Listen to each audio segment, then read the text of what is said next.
We're doing Europe for 2022 here, and thank you for joining me.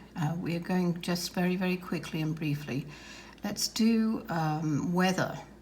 Weather looks as if it's going to be from really harsh snowstorms here, coming from here all the way up here in this whole vicinity.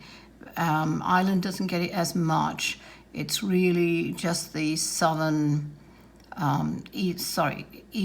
southeast of, like that, Scotland, and it's as if there's a huge, around about February 14th, there's a huge system that's coming in and hitting Sweden, Norway, Finland, I mean, the whole of it. Mostly France, north, a bit of Portugal, but they don't get as much. It's really winds they get, but quite frankly, Germany, Netherlands, they're all getting hit. But the bulk of the snow and the bad weather is really in this vicinity here. So just be careful of that one. That's the really big storm. You're going to actually go through a lot of breaking records for extreme low, not heat so much as the lows we're talking about here. And I'm sorry about that, but there's going to be some nasty weather going through there. You got another big storm around about March 17th, and that's something that I know you're not looking forward to, but that one is going to last from anything from, it really comes in about 2-3 days. But quite frankly, the after effects of the cleanup, the snow is pretty high. I'm looking at, in some areas, 4 to 5 feet. Oh, I'm sorry, I lost you there. 4 to 5 feet. So basically, that's not looking good for most of Europe here. So I'm going to kind of include Middle East here. And just quickly, to be honest, I'm not going to be covering too much of the Middle East. But basically, there's a lot of snow. Just quickly slide into, next one will be earthquakes. This is the bad weather. And by the way, rain is going to be associated with, there's a lot of storms. It's as if it's heavy snow, wet snow, lightning storms, which I did talk about in the American video. You're going to get extreme lightning as well. But let me do another video on that one. Just quickly on the flooding, and I see that the Thames is near to breaking point. Not that it does, but it is very near to breaking point, but lower down in the area where on the channels there is flooding definitely in England. And then the rain system, just quickly going through there to England, you're going to see a huge source of rain that's bringing in flooding here, right through to just on the tip of Southampton, maybe Brighton is included in that, but quite frankly, it's all the way around here. And that is coming in round about really May 7th, round about that time, after April, but there seems to be a lot of flash flooding there, people in water. There's another one that's kind of coming in from here, and it's going to create flooding here in this area, and that's about June coming in, and June 18th to the 23rd. So that one is a nasty piece of work. That one actually, it hangs on, and it's a really heavy system. Now that whole system also seems to be moving over to Belgium, Luxembourg, all of their Netherlands and Germany and Paris, just on the tip of Paris really, but that heavy system bringing a lot of rain in here, okay? So be careful there. And that, I'm just trying to view, that's why I hesitate all the time. So that's only the main, obviously going to get rain, but quite frankly, I'm only covering the extremes in the 2022 predictions this year. I'm doing very quick ones. Okay, thank you. Just quickly on the heat, Europe is mostly going to go through, again, record-breaking heat. Spain, France seems to be going through a drought, I'm afraid, and that's something I'm seeing here. There's drought areas here in Madrid, just outside Madrid. A lot of the vineyards and anything else, they seem to be having problems with rain, even though rain is there and there are certain times where it's going to be flooding. The extreme heat is actually affecting all the crops. So you're seeing high prices all around for any exports for any vegetables or crops on that one, especially the wines. So heat's going to be affected. Most of London, not so much Edinburgh or anything like that, but it's again here, this area here that's going to experience a lot of high heat. There are about 2 or 3 days in Sweden here, but not in Norway as much. Higher than normal levels of heat records, but quite frankly, it's nothing consistently with any of these countries in here, okay? Greece, Italy will be hit too on that one as it moves down to the African continent, and they're going to experience a lot of heat too, which we'll talk in the next another video, but that's the extreme heat. Just quickly on fires, I do see a really terrible fire, I'm afraid, in Spain, and it's to do here, and it just really spreads. There's some kind of activity where there's a lot of winds, high winds, and it spreads quite a bit, and it's in there more north of Madrid. Okay, just quickly. There are some other fires, small ones in France, but I think that's really deliberately set.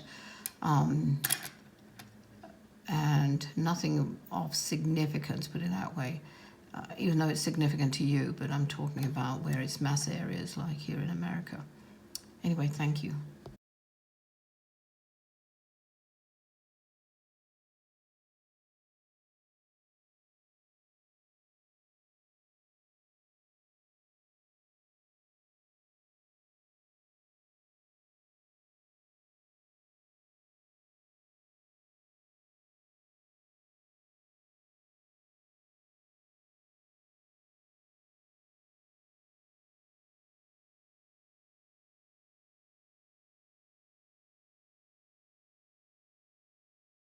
Earthquakes, just quickly, you might see one in London, but it's about a 2.4, something like that.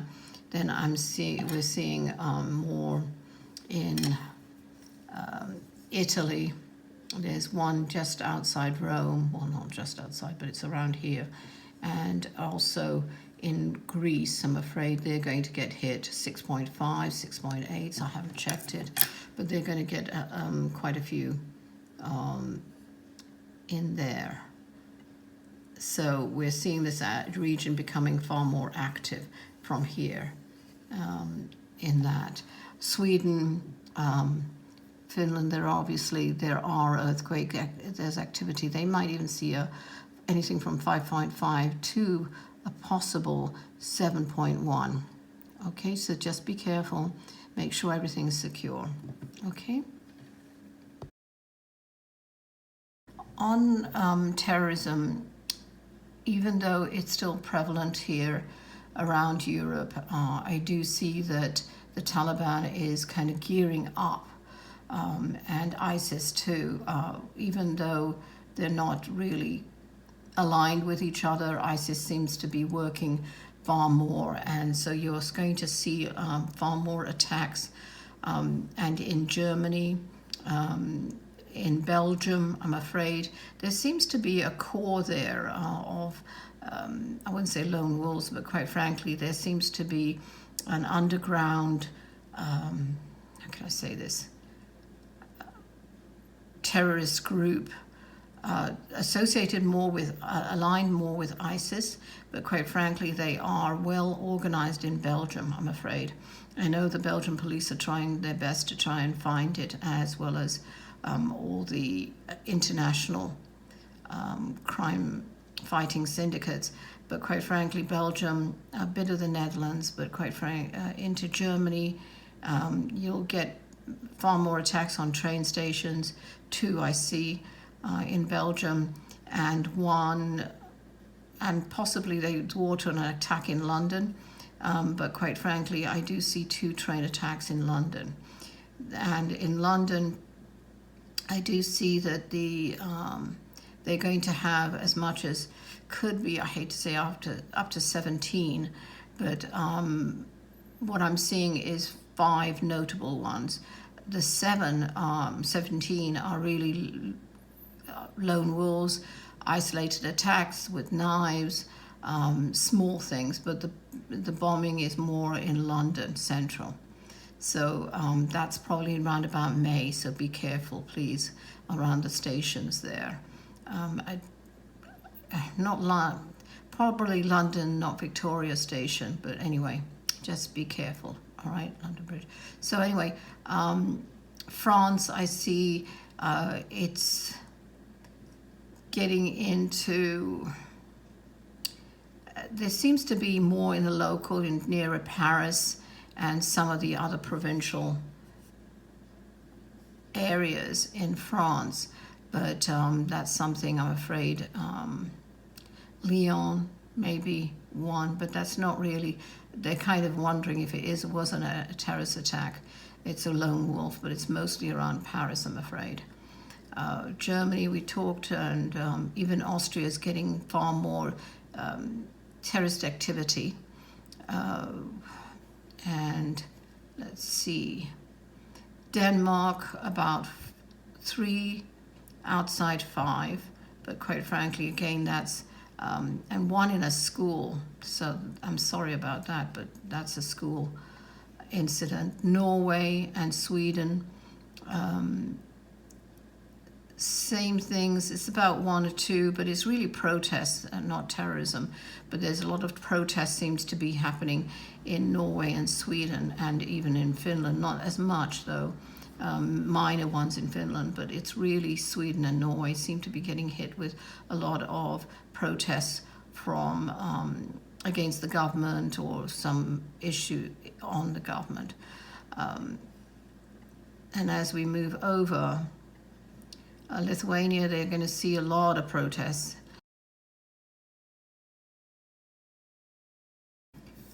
So we're talking about Putin here, and I know that that's the burning question. Is he going to take over, even though he's practically poised and he's been hasn't really hit the button yet to take over Ukraine. But I do see it happening round about anything from the 15th to the 21st of February, that he does try to make a push across the border. But he's going to, after about 3 to 4 days, he's going to find that the other European countries are actually sending in troops to back up on Ukraine's border here, because they don't want to lose it to Russia. And there are some very strict, how can I say this? Not protocols, but strict kickback against Putin and what he's trying to do. That's really coming from the States and a lot of the European countries, UK, Belgium, and Germany. A lot are really feeling threatened on this one, quite rightly so, obviously, because of the landmass, and he just wants to take in power and get into other countries. So you'll see there's going to be a quick kickback, even though he more or less withdraws, but he does gain ground and tries to keep a bit more of Ukraine and try and make some inroads, and basically brings his troops in here to inside the border, and then stations there before really any kind of talks are going on. So he's definitely obviously not innocent anyway, he never has been, but quite frankly he's on that move. So let's see what happens there. let's see, Croatia seems to be going through quite a few, not terrorism, but it's more, again, rebellious action against the government. Italy, there seems to be something to do with the money and the money in the Bay of, it doesn't seem like Greece is having a huge meltdown with their currency. Italy too seems to be going through round about June, going through a, how can I say this, a political form of controversy regarding their lira. So I don't know what's going on there. Very unstable there too, by the way. Greece, same thing. It's just going to keep on going, I'm afraid. Flip-flopping. I really feel sorry for them. There's no real continuity or consistency there. But there is something reached regarding the political situation, at least somebody who's on the middle of the road, not two extremes on pro and con. They seem to be moving in by November, and there seems to be establishing a stability there in Greece. Okay? Really, that's it for, it's more than terrorism. We covered political problems too. England, Edinburgh, no, not on. I'm not, again, I am going to, as I said in the video, in the American, I'm going to be very short and sweet here, okay? Thank you.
This is Europe for lightning, and I did include this in the American, and I'll reiterate it here. And actually, this goes for all of this. It's not only for Europe. I'm going to put this, drop this little video into Asia and South Pacific. But you're going to experience far more extreme lightning, and the lightning is far more intense. Outbursts, the lightning seems to be more electric, and I don't know if it's to do with the drier weather and the change of the climates, but quite frankly, you're going to see that it's multiples. And I did share this on the American video where I was in July, actually. We experienced, I'm in Nevada, and we experienced inside 24 hours 1,925 lightning strikes within 25 miles of our house. So basically, you're going to see a lot of unusual lightning and lightning bursts. So please keep safe. Make sure in your safe area, not under carports that are metal, etc. And off the beaches, things like that.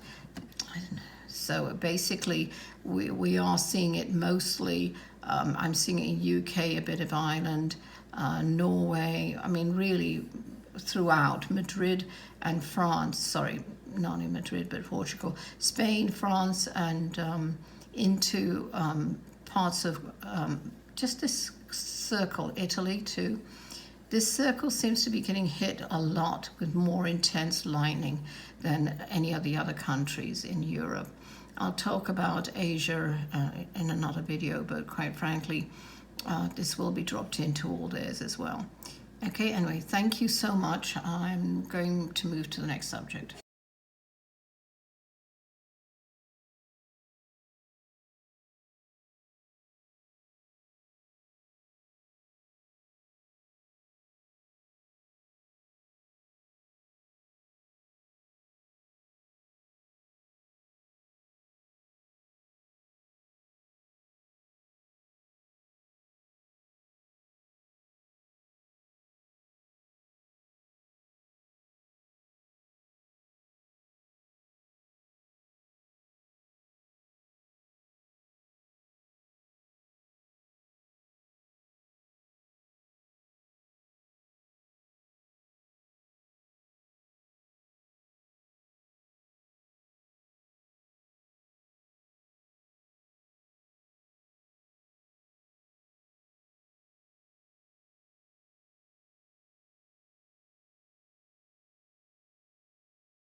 Okay, so here we are, and we're doing obviously COVID, and I just wanted to bring something up. I'll go over the cases in a minute, and this is the John Hopkins site I always go to. And if you, as I'm panning right here, you'll see that I had said in a previous video that on Christmas, for some reason, it just goes down. And that's the daily doses here. Anyway, well, obviously daily doses went down, then people weren't going out. But daily cases did go down Christmas, around about the Christmas time, and then it shoots up. So panning back over here, and I want to show you that we are looking at the cases here for America, and it's at 4 million. I don't know if you can see that. That's 28-day, by the way, total 4,960,000, say 5 million per day in the US. That is Omicron, Delta, and the original strain. But quite frankly, it is still circulating quite badly, especially as you can see here. And I'll just draw in here. Alaska, as you can see, is not as badly affected, obviously. There's a density of population is not there. But mostly from the Midwest onwards to East Coast has been hit. California, sorry, I'm trying to get it situated there. So we're up to 54 million and 54 39,535 as of this second here, 12:30. I'm doing the video here in the afternoon, and basically you can see the density of the saturation of all the cases. And yeah, actually here it is, I'm sorry. So over 28 days we've had 4,962,000, and I hate to say with 39,574 deaths, which is extraordinarily sad and horrible, to be honest. So what we're seeing is, of course, in these situations where there are a large majority who haven't got vaccinated, and then there are the ones obviously, a minority who have had all the vaccines and the boosters, but because compromised situations in their health or situation, they're also dying or being exposed to it. It is still very dangerous. Omicron is not as dangerous, but quite frankly, if you've already got a compromised health system within yourself, you'll go down. So what I'm going to do is quickly go over what I'm seeing for the next few months, and I'll update by March. But this is just for the next few months, the first quarter. And all I see is it's going up because of Christmas, because of everybody traveling, people being, I wouldn't say, and I'm not talking about the ones who are trying to be careful, but the ones who don't really think that there is such a thing, which I can't believe still after 2 years, they're still thinking that way. But anyway, they are exposing others to this. So all I can tell you is that it is going to go on, and there is another strain coming in July, end of May, actually, and I'm seeing it come from Europe, but quite frankly, it's in between Omicron and Delta. Very contagious, has the symptoms of flu, but also stomach issues. I'll expand on that in another video. I just want to let you know regarding on America, this, and I might actually just do the whole COVID for the whole world. But basically, sadly, that is going to be the case. It's going to get far more dense in the East Coast area here, around here, but it'll also move a bit more here. But when you think about it, this is not. Texas is going to get really hit, New Mexico, Arizona, Utah will get far more cases, Oregon, Washington, California, throughout to the border, Nevada, that's really mainly Las Vegas, actually, we'll see incredibly increased by, I think it's reaching its peak by really April, beginning of April, say March, end of March, you'll see a peak coming in with Omicron anyway, but it resurges by end of July. And it's going to be hard because I really think there's another one coming in. So another variant, obviously there are variants being co-created all the time, as I told you in previous videos, but this one is going to be a mix of the two. So it is hard to kind of play catch up. I know there are how many thousands of people who don't believe in the mask, but the mask, a K95 at least, if you can't get the N95, but a KN95 is the most protected mask you can have. So you can get it on Amazon or wherever your resources are. But I would just be concentrating and staying at home as much, going back into isolation. I know a lot of people are not used to isolating, but quite frankly, there are good points to that. I will reiterate here in this part of the video that a lot of people who I know, not huge amount thankfully, but there are people who have died that I know, and they hadn't prepared their wills. They don't even have a trust, and if you have a house or real property, I am warning you, please get a trust immediately in place. It's going to be a nightmare for anybody who's on the heirs, unless you're leaving it to nobody or not doing a will, and it goes to the state, which I'm sure 99% of us don't want the state to just take it over and get their hands on it. So be a bit more conscious of that, and decide what you want. It's in a way a good cleansing. You've got the isolation to do it, and to put that in and start doing that. And that's a trust in America. I don't know what the equivalents are in other countries, but think about it and get everything in order, so you don't need to be worried about it, because when it hits, sadly a cousin of mine died in less than 10 days, and there's others that have not even a 2-week span to get through all of this. All right. Now, Canada, obviously, look at the difference between Canada and America. Yes, there's, obviously a saturation, but they're all in the cities and stuff like that. But they're doing a marvelous job there. I do see it more being prominent more, I hate to say in Ontario, Toronto, but it won't be a widespread situation. Okay, now I'm going just panning over quickly to, let's go to Europe, and you can see the saturation there. Now, I have always worried about, and this is only a quick video, and I'll do a more in-depth later. Sorry, I'm trying to, hope I'm not people getting dizzy here. But here we are. France is, I'd say, well controlled, but Spain, Italy, I'm very worried about, because there's going to be a larger outbreak there in Italy.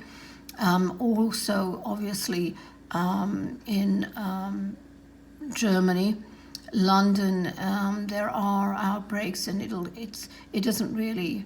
Let's see, United Kingdom, they've got 2 million, half of what we are having, but basically, it's still rampant in Europe, and as you can see in Brussels and Belgium, which is I'm obviously worried about, Copenhagen, Stockholm, Sweden, Norway. Norway's obviously okay, but there is a minor outbreak with about 13 catching it, school children I'm seeing, so be careful.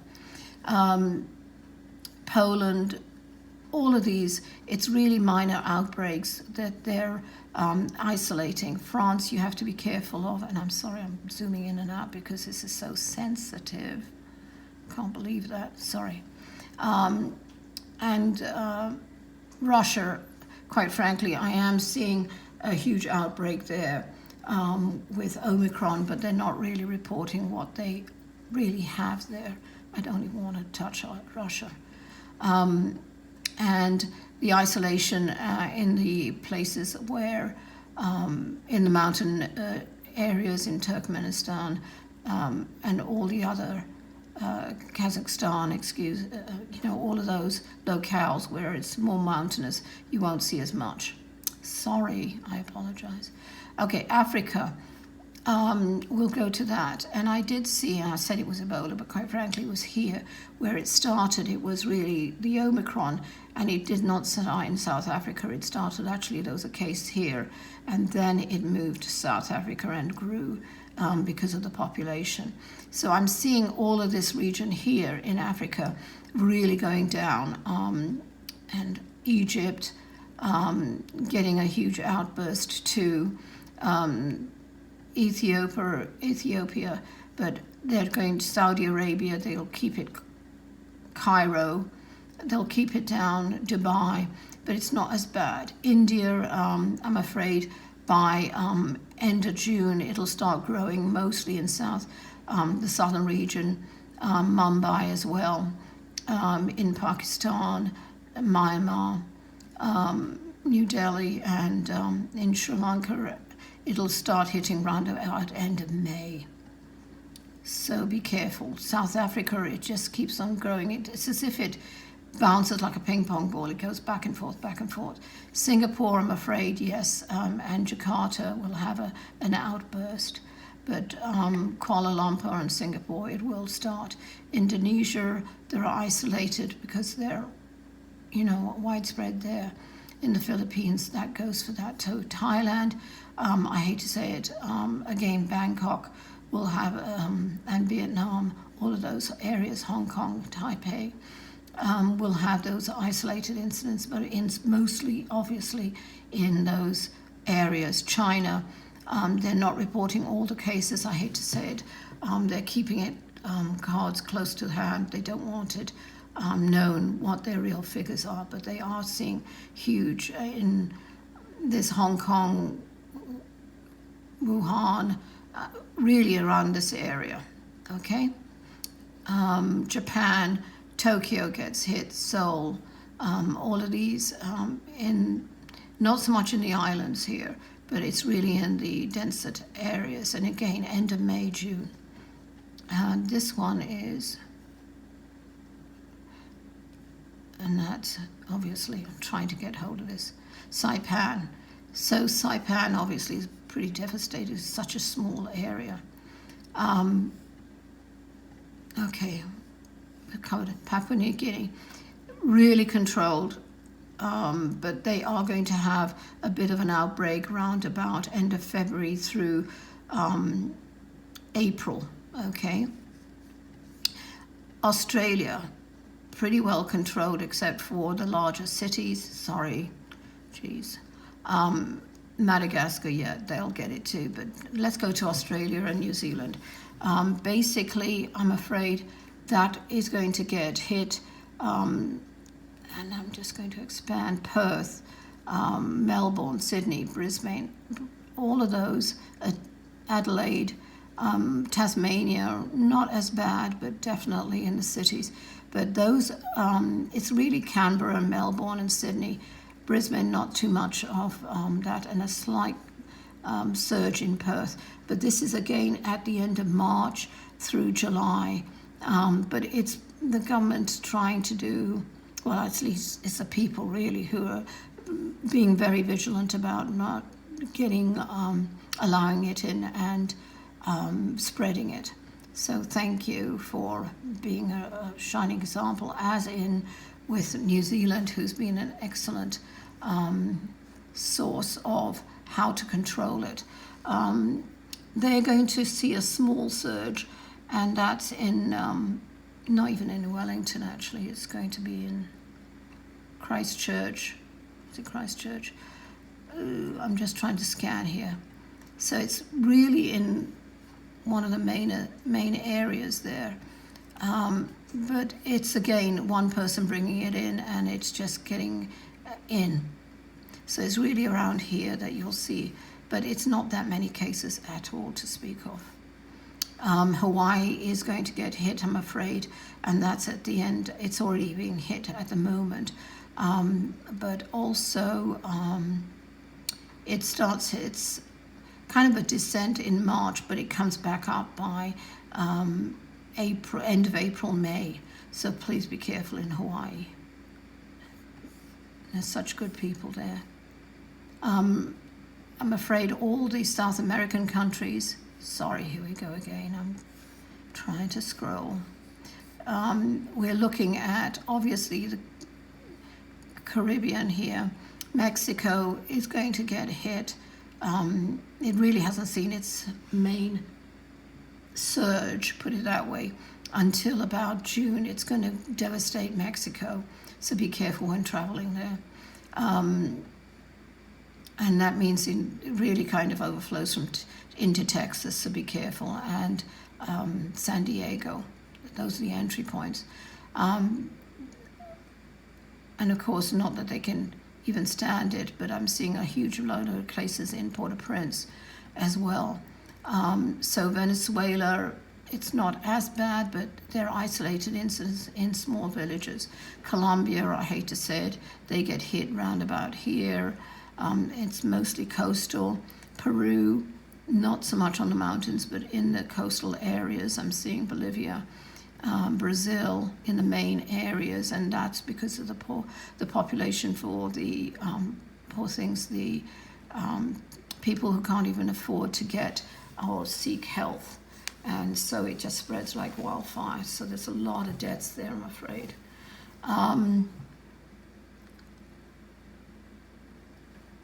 Chile, and I'll talk about earthquakes another time on that one, Argentina. So that's really a huge. Iceland, hardly anything. Let's see. Just quickly scanning. Really, basically, that's it for COVID at the moment. But please, please, just, I know Tasmania and everything, they're all seeing that kind of surge where I associated with that portion of the continent that I talked about, okay? So I'm sorry if I gave you a headache pouncing in and out. It's very sensitive today, the pad. Okay, so please, again, lots of water, that does help. Keep indoors. Yeah, I know this is just keeping going on, but it's those also the people who refuse to see the reality because they're arrogance and it's a right. They feel it's their right to be getting out there. I know I'm not very popular with those anti-establishment people, but quite frankly, you're not thinking about anybody else, certainly not your own family, who can easily catch it, and those are the vulnerable people in your family. So be aware, okay? Blessings and good luck to all of you. Okay, on this one, it's really for everybody, and that is that quite a few months ago, somebody had asked about, why are the young ones getting hit, and if I could put my life in front of theirs, I would, which is a lovely and beautiful sacrifice. But quite frankly, I'm seeing it a bit further than that, this whole thing with the pandemic and with all the subsequent deaths and sadness going on. Fear is, I used to teach a class, I don't know if I'll start those again, but it's called Face Your Fears, and I just want to talk quickly about fear, and that is really, it's things that we only fear things that we can't control, and a lot of us are controllers. I'll confess I'm a controller, and we try and control our lives, and you'll find obviously in this circumstance that we haven't controlled our lives. We can't control it. You can't control those other people who being fixated with conspiracy theories just to try and avoid looking at issues in their own lives. And they strike out. And that's why racism, I hate to say it, is going to be rampant. And here in America, I'm afraid, the previous administration has promoted that, sadly. And it is something that you have to be aware of. And when you're aware of, you won't do it. You won't get caught in that trap. But that's only one of the things, bigotry, racism. It's a hatred of other cultures, which is so stupid. You're only hating yourself because we're all at this in the same. We are all human. So please be far more mindful of it. I try and speak to when I'm doing readings and try and show people that they have the power to change things in their lives. But if you start concentrating just on yourself, not, in your own backyard, in your own house, the fear will be far more controllable. And you don't need to start fearing, what if? Well, one of the exercises, which is very, very simplistically put here, is always realize the fear to the worst scenario. And the worst scenario is you die. Or actually a worse one than that is that you survive and you're a long hauler with this pandemic. But quite frankly, you still have to look at that fear. But always be proactive. That's why I was trying to push people last year and say, please do your trust. If you can do a trust in America, do it. Don't need to worry about it, because when people transition, in other words, they die, they're all in chaos on the other side because they didn't left things unfinished. Try and do a will at least. try and, I've been even cleaning out myself, my things here. And we don't need all these things in our lives. But you'll find out in the last 2 years, and I can't believe it's been 2 years, it's over 2 years, that people are seeing what really truly matters in their life and who really truly matters. And this is part of this huge transition we're going through anyway, which one day I'll get the book out. I'll be working on it hard this year. So basically, it's so important for you to step back, look at yourself, and if anybody's interested, let me know. I'll start putting little things for you to look, exercises, and maybe do some little videos, excerpts of the book that you could start working on yourself and start letting go of the fear. And you don't need to start worrying. I know there are people out there, by the way, who are so sadly in need of medical attention. Think of those countries where they don't have any medical attention because they can't afford it or they can't get to it because of where they are located. And we are so privileged in America, at least, and in certain other European countries, etc., that we don't realize, you're always looking over your neighbor's fence saying, oh, look, they're doing better than me. Just start concentrating on yourself. Try find some happiness in your life, even if it means reading a book or talking with a friend or staying in touch with a loved one. And I know a lot of you don't even have that, family or friends. And it's just even putting on a happier movie or simple little things. And I'm sorry I'm on my soapbox here, but it's so crucial to start worrying about yourself before you think about other people. And because you have to be that strength. And this is really in answer to one of the comments from last year. And she's such a giving person, this person. But she has to realize that she has to really be strong for the whole family by taking care of herself. And that includes you, I'm talking to, who's listening to this. So please think of something better than a soapbox. There's so many suicides, and that's on the increase, which I'll put a note on. And it's from the ages I mentioned in the note in the video. It's actually a slide. And that is what I'm really concerned about. So please look for signs. You can't stop them. That's as with my readings. I don't know how many I have been able to show them that suicide is not the answer. But I do know I did save quite a few, but it is ultimately their choice. And all they are is because they're lonely, all right?